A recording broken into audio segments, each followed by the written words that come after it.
Tout le monde a vu cette vidéo où on voit notre ministre des Affaires étrangères, Jean-Noël Barrot, parce qu'il est en train de présider à l'ONU le Conseil de sécurité concernant la situation en Palestine. Et c'est vrai que nous avons l'ambassadeur Amar Benjema, l'ambassadeur algérien, qui a commencé à s'exprimer en français et puis en anglais. Mais vous pouvez utiliser la langue de votre choix puisque vous avez 6 langues officielles, c'est-à-dire l'arabe, le chinois, le français, l'anglais et l'espagnol.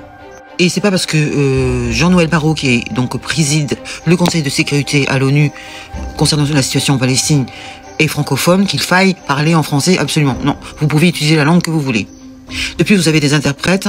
Ça doit certainement être une intelligence artificielle qui vous traduit en live ce que peut dire un intervenant. Donc je ne pense pas du tout que ce soit à cause de ça. Je pense qu'on ne saura jamais pourquoi il fait une tête bizarre.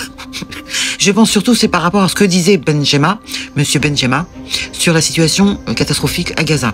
Oui, parce qu'il a dénoncé l'agression d'Israël sur Gaza, qualifiant les actions de l'État israélien de violation flagrante du droit international et des droits de l'homme.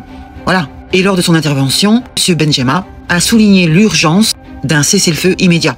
Voilà ce qu'il dit. Et vous avez dans ce conseil le représentant d'Israël et de la Palestine. Hein. Vous avez tous les pays quasiment. Donc M. Benjema a appelé le Conseil de sécurité à assumer ses responsabilités pour mettre fin à l'agression et permettre l'acheminement de l'aide humanitaire, car ça fait 2 mois quasiment qu'il n'y a plus d'aide humanitaire qui rentre à Gaza. Et il a mis en lumière l'utilisation de la famine comme arme de guerre par Israël. Une politique qu'il a qualifiée d'inhumaine et de contraire aux principes fondamentaux du droit international humanitaire.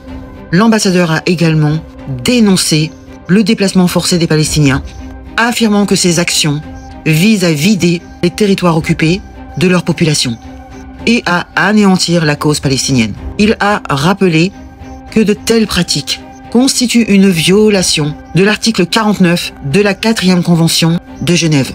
En outre, M. Benjema, donc l'ambassadeur algérien, a appelé la communauté internationale à soutenir le projet de résolution présenté par la Palestine à l'Assemblée générale de l'ONU, visant à mettre fin à l'occupation israélienne et à permettre au peuple palestinien de jouir à l'ensemble de ses droits.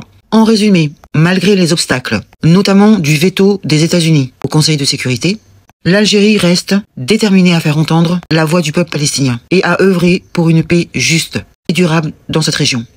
Donc pour finir, à l'ONU, vous n'avez pas à parler français parce que le président est français ou francophone.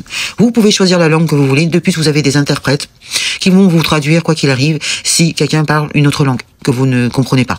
Donc je ne sais pas pourquoi ça fait le buzz, mais bon, je préfère quand même rappeler qu'il faut pas être trop bête et écouter tout ce qu'on dit, tous ces gens qui essaient de faire du buzz pour rien du tout. C'est pénible, ça ne fait pas avancer le schmilblick. Hein. Ça va, il y a bien assez de divisions comme ça dans ce pays que pour en rajouter. Donc, je ne sais pas pourquoi Jean-Noël Barrot fait une tête bizarre. Je pense que c'est surtout par rapport à ce que dit justement l'ambassadeur algérien sur ce qui se passe au Moyen-Orient, donc à Gaza, qu'il dénonce évidemment cette agression. Je pense que c'est possible que ce soit à cause de ça, mais je pense pas, c'est parce que l'ambassadeur commence à parler en anglais. C'est complètement ridicule. En tout cas, si vous êtes d'accord avec moi, partagez la vidéo. Je vous en remercie, je vous dis à très bientôt. Ciao les amis, ciao.